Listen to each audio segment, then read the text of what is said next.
Did you know that Australia has one of the highest rates of ecosystem and habitat loss in the world? We have blitzed other nations in terms of loss of key fauna and flora over the last 2 to 3 decades. We are currently in an environmental crisis in this country where we are just seeing so much loss of incredible bushland, really important habitat, and key species like koalas. So on this episode of the Wonky Carrot Homestead, join me as I do something about it. We are really fortunate here on the Wonky Carrot Homestead to have a local nursery that supplies native plants that are suitable for our cool climate. I went to the nursery the other day and look at these beautiful trees ready to go into the ground and help rebuild some of the vegetation on our property. We have some gum trees here, some eucalyptus, we have some acacias, and we have some casuarinas. All of these will thrive in our climate because they have been selected specifically for the cool climate and also the soil and water availability that we have here. So I'll give you a little bit of a look around at what we have. These are casuarinas, some eucalyptus here as well, some more eucalyptus. I love eucalyptus, so they're great, perfect. Some of these are going to grow really slowly but become really, really big trees. Other ones are going to go really fast, like what have we got? Where are they? These ones here, the acacias. They're going to grow really, really fast, but then they're also going to drop seeds to help new plants grow. So fortunately, these are forestry tubes, so they're going to be really easy to plant and get in the ground. So let's go do that. We live in an area that is known koala habitat. Not too far from here, koalas get sighted on a regular occurrence. So that means we need to start putting in plants that are koala food. Koalas, you might not know, only can eat certain types of gum leaves. They can't eat all of the gum leaves. So it's really critically important that we give them the food that they need. The other thing with koalas is that depending on where they live, they can't all eat the same trees. So a koala that is from far northern New South Wales can't eat the same tree or can't eat the same leaves as a koala from, say, this region, because they just don't grow here.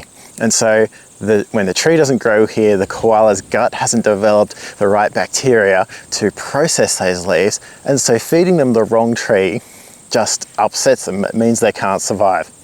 So planting the right tree and the one that's suitable for that particular species in the particular region is so critically important. And so what I'm going to do here, first of all, is plant some gum trees that will be suitable koala food. One of the challenges that I have in this area of our property is this is also where the kangaroos like to come and laze around in the afternoon sometimes. So it's a little bit flat here because this is where the koalas have been lying, the kangaroos, sorry, have been lying about. So I'll try and find a few spots that don't look like they've been disturbed by kangaroos, which might also stop the plants from getting sat on. Okay, let's get our first gum tree in the ground.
We've had quite a bit of rain here recently, so the ground is quite wet, but that's all right. It just means that I'll have to come back occasionally over the next few weeks, just when the soil starts to dry out a bit, just to make sure that it is not contracting too much and pushing the plant out of the ground.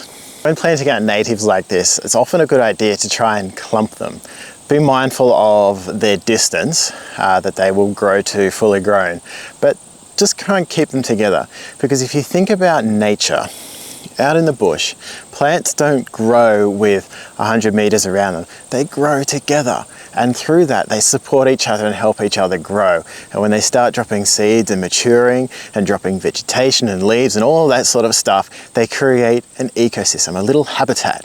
So what I'm doing here is giving the trees enough space so they can grow big on their own, being mindful of how big they're going to grow and also the age that they're going to get to.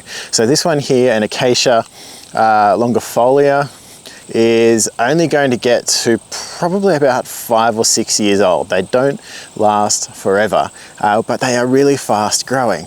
So this one will create a bit of habitat, whereas that gum tree that we just put in there will take a lot longer to grow, but it will be here for a lot longer.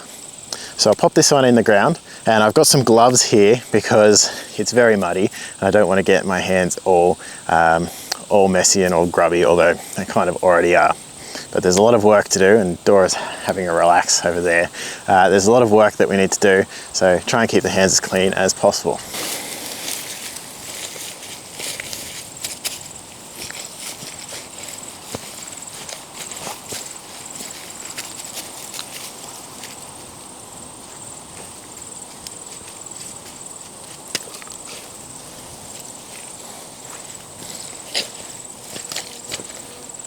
Hey buddy.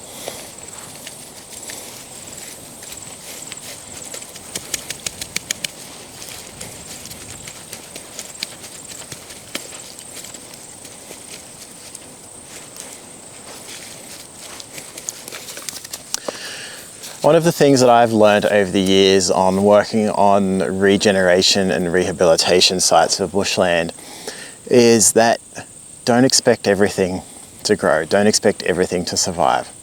I've been on sites where 1 out of maybe 500 plants have managed to survive, and that's for all different reasons. It might be the wrong soil type, it might be there's drought or a lack of rainfall or a sudden heat spell, or the animals might just come along and clip the tops off these. That doesn't matter. Failure and trial and error is all part of the process. The fact is, we're trying, and if one of these trees survives, well, that's one more tree than we had here to start, than we started with, right? So that's the important thing to remember. Even if they all die, that's okay too. We can always get some more plants or find some more seeds and put some more in the ground and keep trying and trying and trying. It's the same thing whether you're planting native trees to revegetate and rehabilitate or whether you are growing the garden bed. It's all the same. This little patch of trees here is the perfect example of what I was just describing. How when a few trees gather together in a clump, they start to create their own little micro-habitat, micro-ecosystem. These larger trees here have revegetated into this paddock that was once a horse paddock. What they've done is they've dropped some seed, and these little saplings have developed around the bottom. So by us not putting stock on this paddock and letting it just naturally revegetate, these trees have been able to do their thing. They've been able to do what they do naturally, and that is revegetate themselves, spread their own seed around. And so eventually these little saplings will grow up and things will fill in between as well. But this is the effect that we're really trying to achieve. Enough space so things can grow and fill out to their full size, but also close enough so they can start creating habitat for themselves, start dropping seeds, start dropping branches, start dropping leaves, and create their own little ecosystem. Not all of the plants that we're putting in the ground today are native or local provenance. This one, for example, is Eucalyptus globulus, or the Tasmanian blue gum. It grows to 30 to 70 meters high. That's very tall. It enjoys full sun and is frost hardy. Now, it's a very fast growing tree, and this is going to be a bit of a wet area, so it's going to grow probably fairly quick. The reason why I want this tree, I want to give this tree a try, is not only is it the Tasmanian floral emblem, so very fancy to have that on our property, but it also creates some really nice flowers, and like I said, it grows big and quite fast. So in the process of revegetating this area, it's nice to have some things that do grow really fast, particularly gum trees that flower like this one will.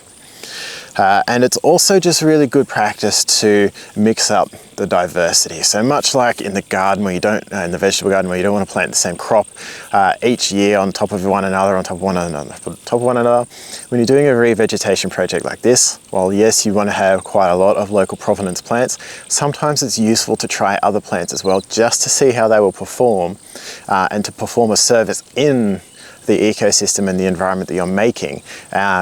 Because they will help to establish other plants and also create that right environment for soil microbes and bacteria in the soil and bugs and all of those things to come along and help make that whole round ecosystem work. So this one's going to go in this nice little spot here with the dam just behind us. This is going to grow up and create a really beautiful tree.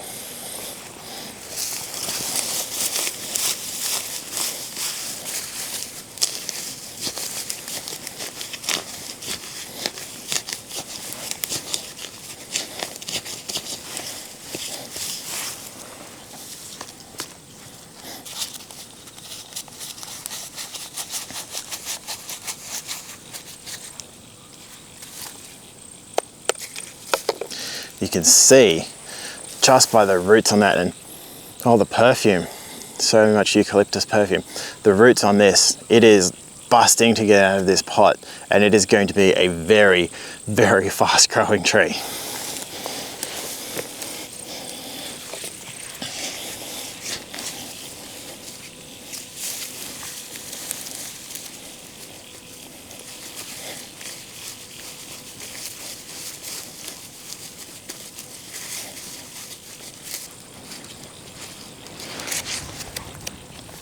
You can see as well some of these trees are flopping over just a little bit.